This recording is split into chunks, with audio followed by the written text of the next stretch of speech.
Good morning. Welcome. Thanks for coming along. We're going to get started because today's session is slightly shorter than yesterday's. So 9:20 is when we're theoretically wrapping this up. So today we're talking about how to structure a chorus/quartet rehearsal. This is slightly more focused towards chorus, but there's still lots of parallels with choruses and quartets. I think the main difference is that, from my own experience, chorus has a director who's like cracking the whip a bit and sort of keeping things on schedule, whereas not all quartets have that. I think it's part of the reason we get into quartets is a little bit sort of more democratic, and so that kind of has to be negotiated. But it's still useful in a quartet rehearsal to have a plan and some goals to try and meet with each rehearsal. So, speaking of goals, so what are the goals of your rehearsal? Depending on your ensemble, most rehearsals will have a goal or multiple goals. Because goals change, rehearsal plans change. A rehearsal that's 1 week out from contest will look very different to a new members' night. Some example goals might be prepping for contest, hosting a new members' night, starting a new song, teaching the singers a new concept, auditioning a new singer, preparing for a show or performance, just having a fun time, revising or polishing repertoire. Is there anything else you can think of could add to the list of potential goals for a rehearsal? Maybe having a coach come in. Yeah, that's a good one. So Yeah. maybe prepare a bit differently if a coach was coming. Yeah. So as in like the rehearsal before the coach arrives, or the rehearsal with the coach? Both. Both, I guess. My experience, yeah. Yeah. So yeah, and in that case, I guess if you have a coach visiting, you might want to talk with the coach and go, our goals for this session are these. Yeah. Cool. Any other thoughts? Can we think of any other particular goals you might have for your rehearsal? Skills development. I mean, all of these things are skills development, but it could also be a specific thing. Maybe skills that we haven't sort of or identified we need to improve on. Yeah, absolutely. And planning a visual night, we work on performance aspect. Yeah, absolutely. That's a hole in my in my theory there. So like yeah. So sometimes you'll have sort of got the music exactly where you want it to be, and the singing is great. But now we need to work on the visual performance as well. Yeah. Yeah. That's always different. Cool. So let's keep going. So setting up the space. This is one that I'm pretty keen on. I believe this is very important. To maximize the success of the rehearsal, whatever your goals, you should set up the space in the way that best suits your needs. These are some things that I do at my rehearsals. So I make the rehearsal plan visible. So I write it on my whiteboard. So there's a photo of my whiteboard that I take to rehearsal, and I write the plan on it. Usually with timing, so it's got timing on it there. So like 7 o'clock calibration, which is what I call the warm up. 7:20 sectionals, 7:45 the first song, All of Me, 7:15 the break, etc., etc., etc. So one of the benefits, does anybody do that, like have the rehearsal plan visible? That's clever. I'm totally doing that now. I can also add that what I'm trying to do, because I'm in charge of the whiteboard, is the day after our rehearsal to put the plan up for the next rehearsal. So, and then I take a photo and put it on the chat so people can go, okay, we're doing these songs next week, so they have a chance to, practice through them. And that I'm getting very positive feedback that that's what. Yeah, great. Yeah, people like that. Yeah. Yeah. How far in advance, like how many days in advance does the rehearsal plan go out?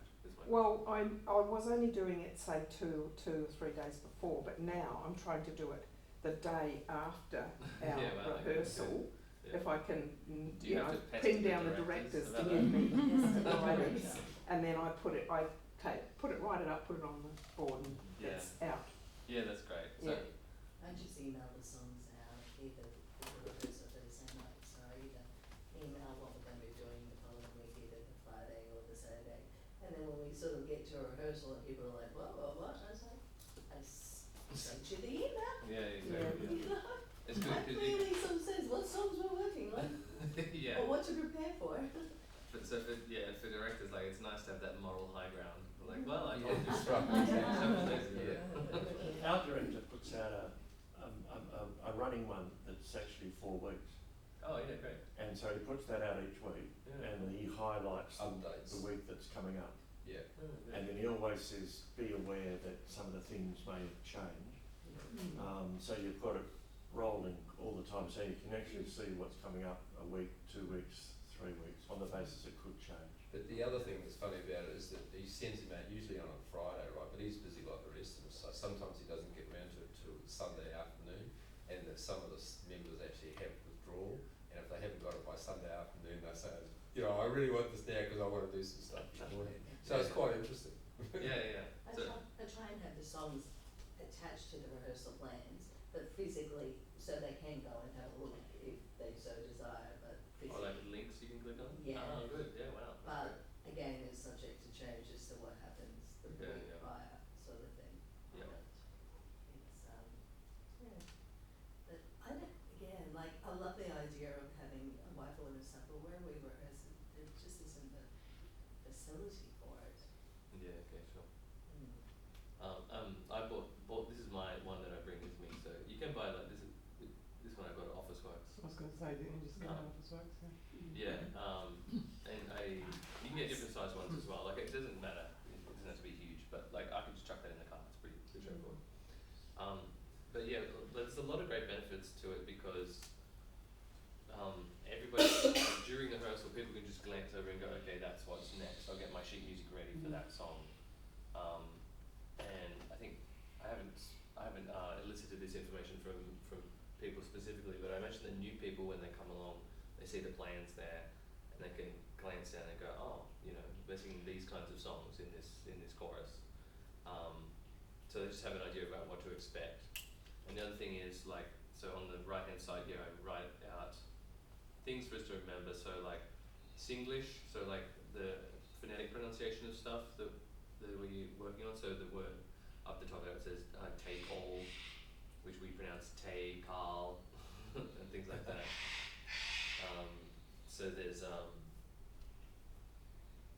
just lots of like handy things that it just reduces the amount of talking I have to do as well. Because people say, what's next? I just go. And for myself too, I just turn around, what are we doing next? Oh yeah, it's King of the Road. It does certainly keep the directors online, and sometimes I go, you know, that means, hey, it's time to move on to the next thing. Yeah, And I've got permission to do that. Oh, that's which good. is, you know. Oh yeah, so can you show me that out? Yeah, I just put this on my phone. He's got the huge digital clock. There it is. Yeah. I'm totally going to put that in front of the music director. Oh. Who is sometimes me. So yeah, so if there's no clock in your room, I would say bring one, or use your phone or tablet with a big display on it.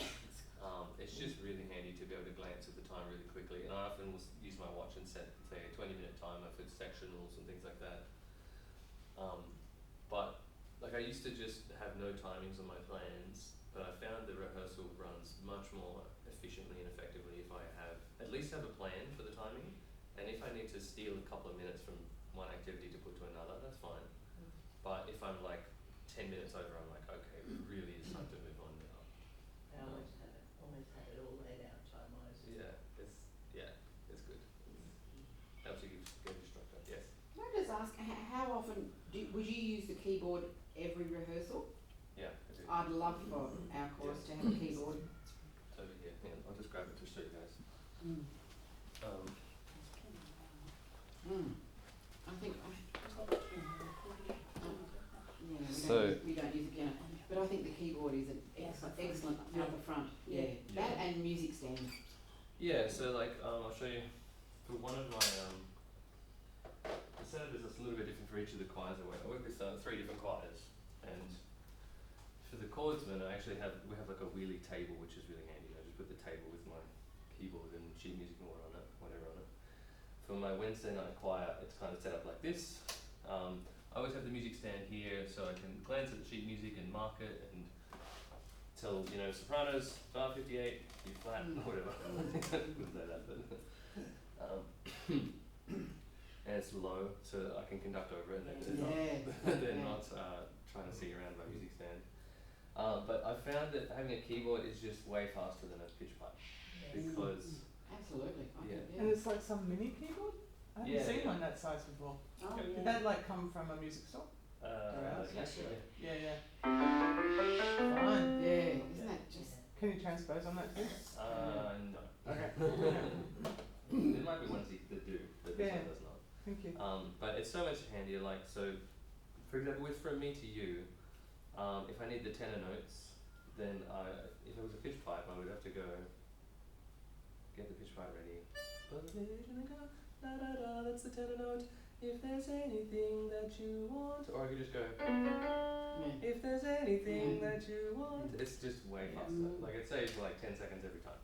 And so Over the that course builds up of a year, over, that's a over lot. the evening, like that's a lot of time. So And the other thing is it illustrates things really well too. So the other night you were doing the rehearsal thing and you just hit the train sound, and you just hit that chord. Yeah, right? yeah. And I mean, you made that point just so Yeah, clearly. absolutely. Everybody Everybody can in hear 1 it. second. It was Yeah. a great thing. as opposed to like it goes like this. Yeah, Me it's trying to the find same, the yeah. notes straight away, which I can't do. And I like the size of that, because I've got, there's a big one that's kept in the hall that the guy put out, but then it goes on this big trestle table that's kind of behind me, and I'm constantly moving the table Yeah. around, so it's like, oh, so I don't have my back to them and stuff, and then I feel like I'm separated away because of this big keyboard and big table, it's like, I like the size of that. That's a little Casio, is it? It is Casio, yes it is. Yeah, they're about $70. How much? Yeah. 70? It's definitely worth grabbing one. Yeah, Thank you. amazing investment. And yeah, and you can play like play 2 parts at a time, or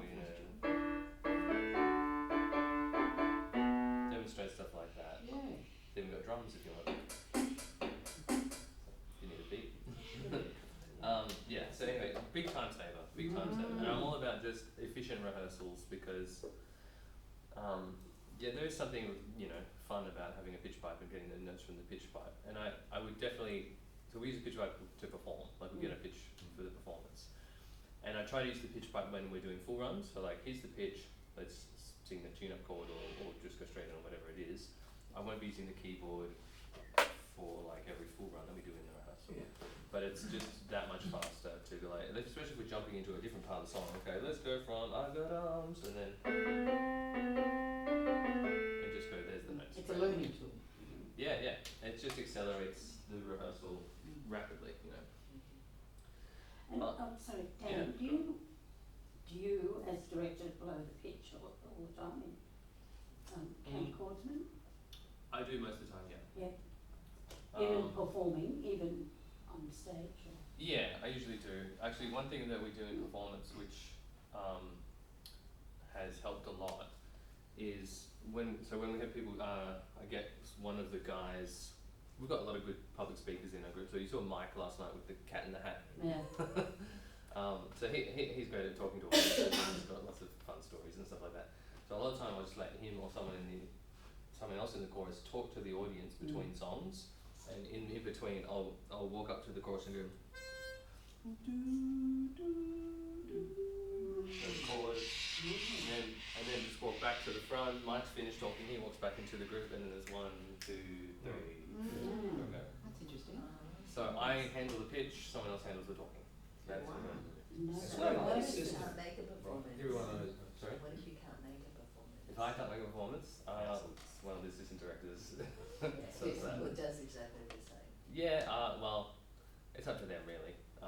They can do exactly the same. I wasn't there, so I don't know what they did. So Their problem. There's a lot of, like, the majority of the performances I can't do because it's during the day and I'm working, yeah. so I have to rely on them. Yeah. I guess, yeah, and like, but something could be practiced in rehearsal if you want to as well. Just go like, alright, you're the pitch guy, you're going to talk to the audience. Just practice that little interaction. Yeah, well, we do have that. We've got different people that do pitches in the chorus. Yeah. I really like. I've done a lot of performances with my choirs, and we did one recently where it was my preference to have a little bit of dialogue between all the songs, just because that lets the choir and the director prepare for the song, get the tempo in our heads, etc., while someone's talking to the audience and keeping the audience entertained. And there was a bit of pushback from the committee, and so we didn't do speaking between every song. And I videoed the concert, and when I watched it back, there was all this dead time But he wants you just sitting there waiting for us to get our pitch right. But they could have been entertained by someone just talking to them and telling a story about the song or whatever. So, you know, I think there's a lot of benefit to just that little bit of patter between the songs. Because you can actually do something productive during that time for the chorus. It's not just to entertain the audience. And it's your story, and the audience then understands your story of it. Yeah, exactly. Yeah, a little bit of context, a little bit of background about the music is always nice. Yeah. We tend not to do the first song. The first song, go up, get in there, Yeah. sing the song, and then Yeah. the speaker speaks to the first song and the second song. So Yeah, we do that too. It's nice because we just start with a real punchy opening, and hopefully with like a high energy song. So we often do "Baby on Board" as our first song because it's recognisable high energy. So display sheet music. So at the Canberra Chordsman rehearsal venue, I'm lucky to have a big projector on the wall. When we learn tags, we display the sheet music on the screen for all to see. Also do other stuff like I write warm-up exercises and display them too. So it would just be like, bring up a tag, like, tags.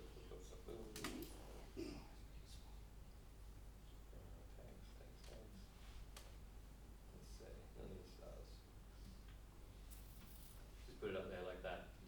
And then this is where I can quickly gesture the music and go, look, we've got a fifth here, basses and baritones, make sure you lock that up.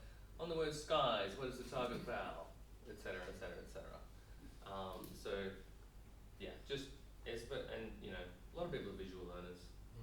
And you could send out the tag in advance as well, which is fine. But visual learners will just look at it like a couple times and go, got it, I know my part. So just catering to the visual learners, of which I am one, so I empathise with them.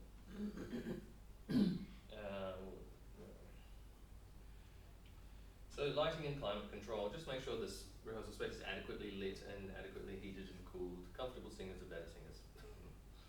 Let's move on. Okay, warm-up, very crucial part of the rehearsal. What's the reason for the warm-up segment of rehearsal?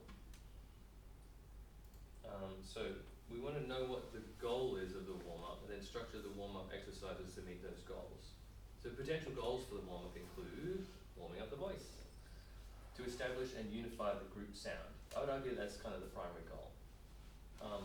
If any of you have been to Steve Scott workshops, he's of the opinion that if you're rehearsing in the evening, the voice doesn't actually need warming up. It's because we've been speaking a lot all day. Now you might need to sort of wake up the singing muscles a little bit more, but in terms of warming up the voice, it doesn't really need to be done if you've been talking all day, or if you're singing all day. But it is very important to establish and unify the group sound, because not everyone's been walking around singing in their best optimal singing voice all day. So unifying the group sound in the warm-up is one of the key things for me. It's the main thing for me. To focus the singers, so you know, if you're working with a school group or something like that, you're focusing the singers is a big thing, and getting everybody calmed down in the right frame of mind to make music together. To calibrate the ensemble to the conductor. So this is one that if you are the director, you should be thinking about this. So I was talking recently to Astrid Jorgensen, who she runs pub choir. Has anybody know pub choir? Yeah. And I asked her, what's the most important thing to do in a warm up? And she said, well, that's weird because I don't really do warm ups for pub choir. So that's a bit of a weird question to fill. Just have a drink of beer. Yeah. But she also has run a lot of community choirs as well, and she said that she didn't use those words, but that's my interpretation of it, calibrating to the conductor. So doing something where the singers have to watch the conductor so that we stay in time, or we sing the same volume together, or sing the same phrasing together, but something where there's that real-time connection between the conductor and the singers. And that's important because later in the rehearsal, hopefully you want your singers to be following you pretty closely as you conduct through a ballad or whatever. And you've already established early in the night that when you conduct like this, it's going to go soft. And when you conduct like this, it's going to be loud, or other signals that you might incorporate from the beginning. But it's important that that is established early in the night. Also really good for new singers when they turn up. It helps them to learn your conducting language, whatever that is. Everybody's conducting language will be a little bit different. but they can sort of respond, listen to what the singers are doing when you're waving hands like this, and then they go, oh, that's what I do at that time. So other warm-up things, to teach new skills and establish fundamentals. So at the Chordsman rehearsal, we basically go through alignment every week and talk about breathing, talk about matching vowels, talk about singing unisons well together, things like that. I often like to use rounds, like, you know, a canon, a round, as a warm-up. So like one goes, sweetly the swan sings, do dia do, do dia do, do dia do. That's a round, and you can sing it in 3 or 4 parts. But getting everybody to sing a nice unison first, then you split into harmonies, and holding your parts steady. But you know, the better your choir can sing in unison, the better they'll be able to sing harmony as well. Do matching word sounds, do matching rhythms, do matching vowels. Good. The other thing to do in the warm-up is introduce concepts that will be reused later in the rehearsal. For example, an exercise that features a problematic word or vowel sound. So I will do this sometimes if we are singing the song All of Me and there's a really dark all vowel, then I'll do some sort of exercise where maybe it pairs it with a bright vowel and go like, we are all. So we use the bright vowel to sing into the dark vowel and keep the dark vowel bright. Yeah, right. That kind of thing. So structured, like just very short, simple things. And we're focused, drilling down on one little technique, one little aspect. And then later on when we sing the song All of Me, we go, hey, remember that thing we did in the warm-up? All of me, and getting that bright sound for that. Anything you would add to this? So things that you would do in the warm-up? Goals for the warm-up, or anybody want to share a favourite warm-up or exercise that they like?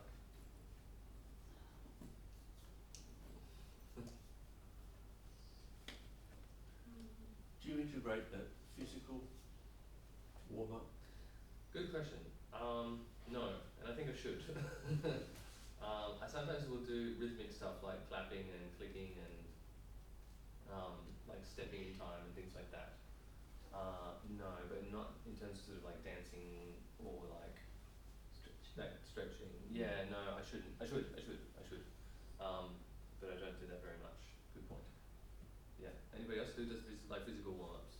Yeah, I know Cameron Harvey does. Yeah. I do a lot of stretching.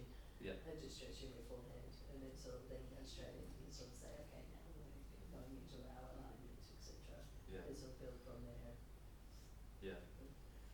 And I mean, so what are the benefits of doing like a physical warm-up besides just loosening up the body? What are some of the benefits? It just gets people relaxed. Yeah. And I think just the breathing and just the whole rhythm of the body, because that is your instrument that you're warming up, not just the voice. I think it raises your physical awareness, doesn't it? Yeah. So like you become a bit more aware of your body when you're doing stretches and movements that have to be in time.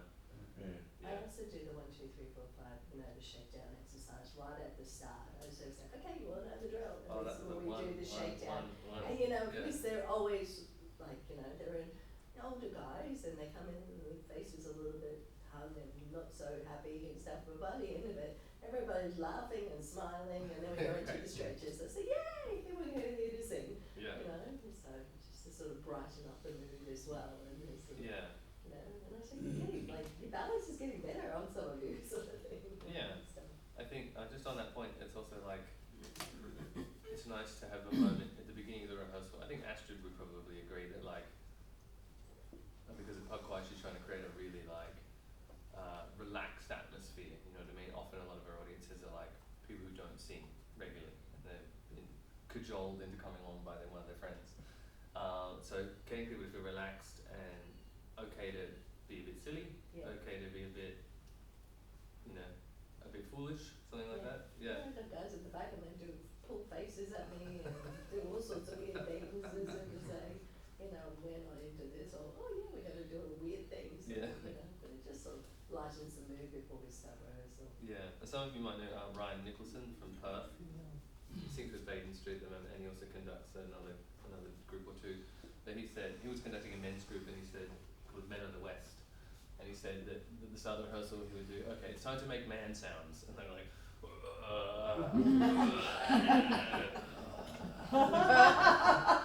and so he's encouraging them to make funny noises while they go. So it's not only stretches, but also just like kind of a vocal warm up as well. Yes. I was going to say, I sang with an overseas chorus for 6 months, and interestingly, they did their warm-ups on the risers because it got people moving within their space, and quite often incorporated, it was run by a Zumba teacher, Oh, wow. she incorporated those moves as what was part of choreo moves Oh, for great, various yeah. songs. So I thought that was really good that you're actually confined to that space Yeah, and okay. to do that. So learning how to do your moves within a little box. Yeah. Inside the box, right? Yeah. And that's, I mean, like, look, that's this one as well, introducing concepts that we reuse later in the rehearsal. Yeah. Yeah. So like, you teach them a little choreo move, and then later on in the afternoon you're like, oh, remember this? Yeah. We're going to do that on this verse. Sunshine. Yeah, sunshine. Okay, anything else you want to add? Any? Yeah, we have a small group of a team for doing the warm-up, and they're also responsible for starting the rehearsal on time, Yeah. Yeah. for the physical warm-up. Yeah. Yeah, good. And they share it around. Yeah. Which chorus is that are you with again? Sydney Sides. Sydney Sides, great, yeah. That actually raises another point about starting on time. I think it's pretty important to start on time, because you reward the people that are there on time, Absolutely. and the people who turn up late are like, oh, I missed out on something fun. I better turn up on time next week.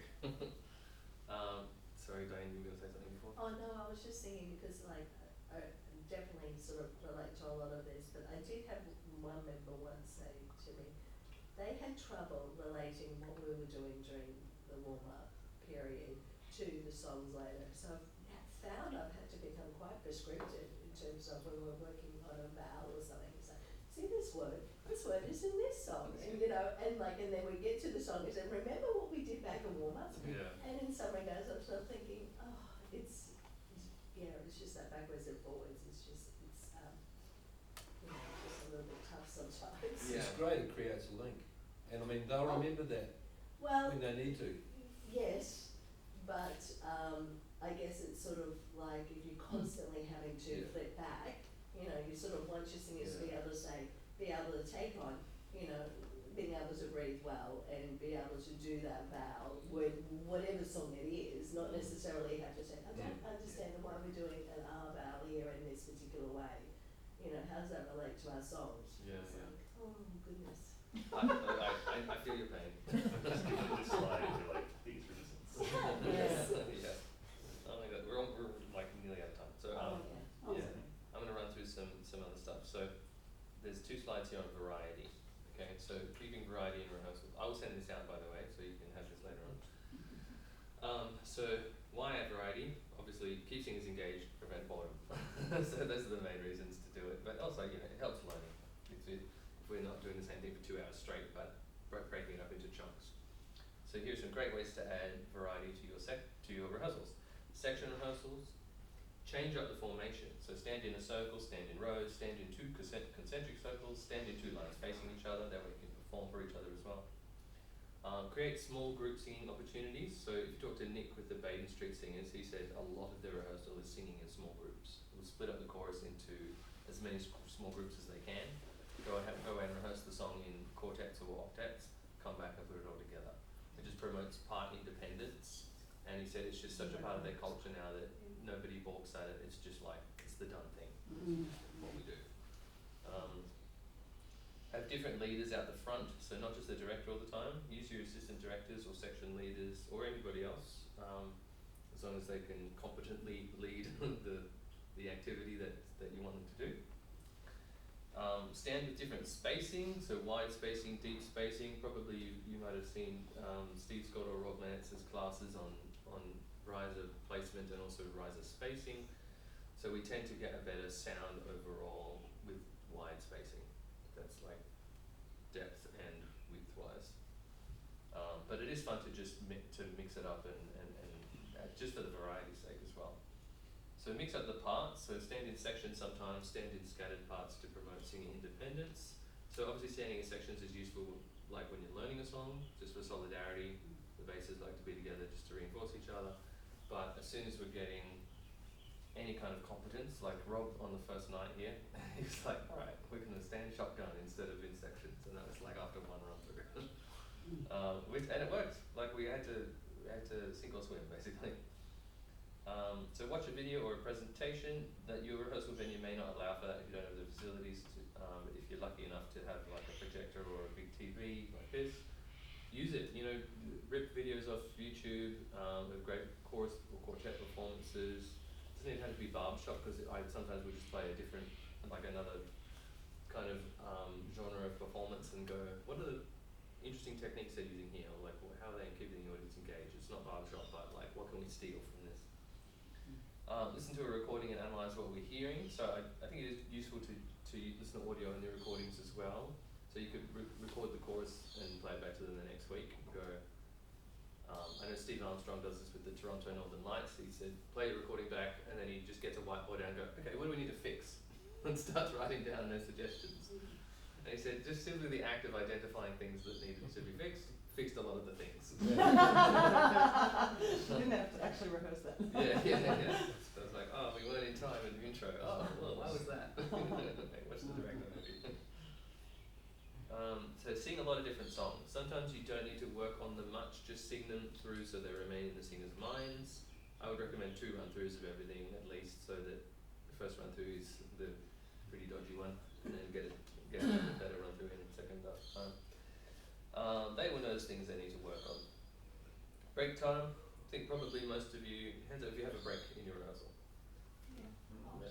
Some people don't. Notices. Interesting. No. Oh, you call that break, okay. Oh, okay. Yeah, we sit down for notices. Sure. Yeah, I would say that counts, because it's like a rest, a vocal rest and a rest for your legs. In the middle of the rehearsal, you're talking about? Yeah. Okay, no, Just keep going. just keep going, because we're only 7:30 to 9:30. Cool, yeah. A mini And they performance. sit down whenever they feel like it anyway. I see, okay, well that's important to know. So a mini performance by some singers during the rehearsal. So sometimes you've got a quartet that they've been working on a new song, let them get up and perform it. The other people can just relax for a while and watch. Ask for your singers' opinions on things. So this is a fun one to do.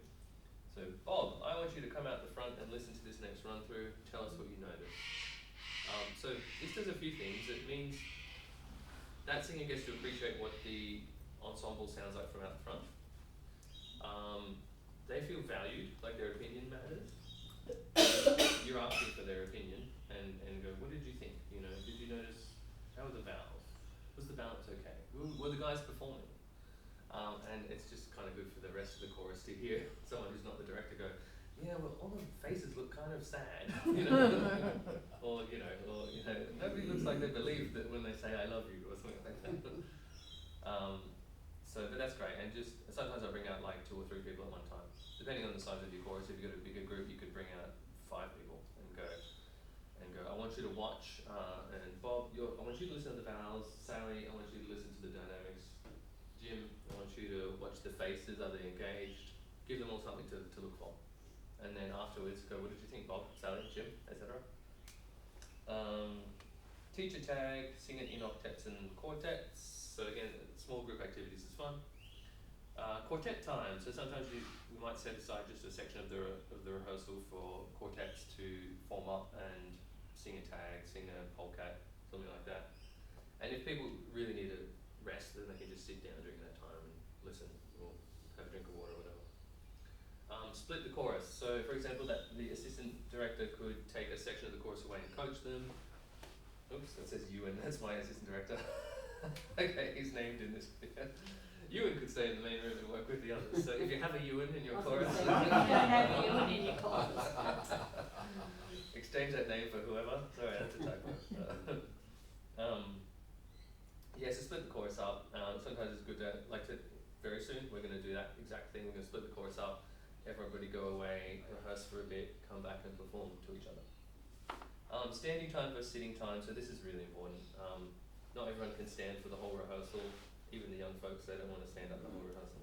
Let singers know when they can sit on the risers or grab a chair. So I'll often do duets. Let's say we're singing Baby on Board, and I go, alright, I want to hear the bass baritone duet. leads and tenors, you can relax. Just let them know straight away, and they go, oh great, I can relax, and they'll sit. And they'll listen, and you can still engage them by saying, guys, did you notice when that fifth locked up? That sounded good, didn't it? Yes, good. They encourage each other. But I like to just let people know, like, I'm going to work with the tenors for 5 minutes, everybody else can relax. It's not an invitation to chat, but it's just like, let them know that they can sit down. Here's a demo rehearsal plan. So this is one that I would use for the chordsman. So 7 o'clock warm up.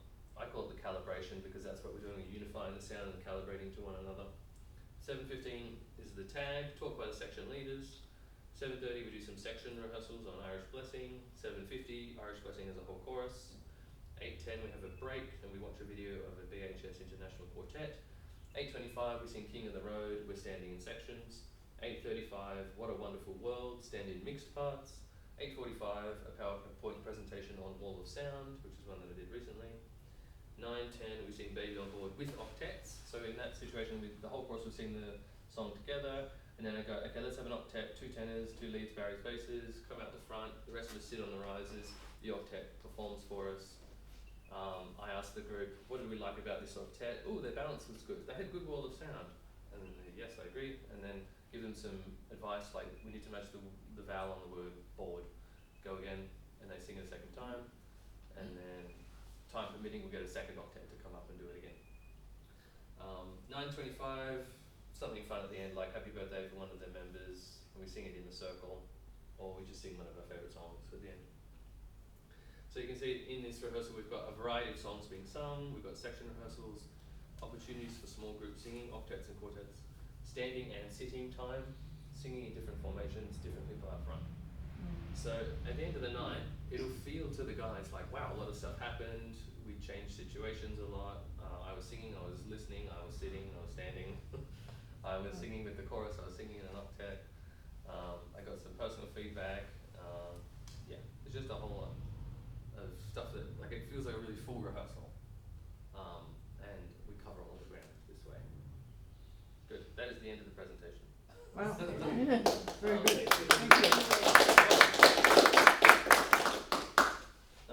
I think we need to get back. If you want to talk about this, I'll be around at lunchtime. Thanks, Dan. And since I know some of you are chorus directors, I just want to shamelessly plug this podcast of mine, which is called Interviews with Choir Leaders. So in it, I've talked to people such as Vicky Dwyer, episode 8. You might also recognise Drew Wheaton, he's the tenor from Forefront Quartet. Nick Sherman, who conducts the Baker Street Singers. Ryan Nicholson, also a barbershop singer from Perth. Yeah, so it's on Spotify. It's also some of the episodes are on YouTube and SoundCloud. But please check it out. Interviews with choir leaders. Enjoy. Thank you. Thank you.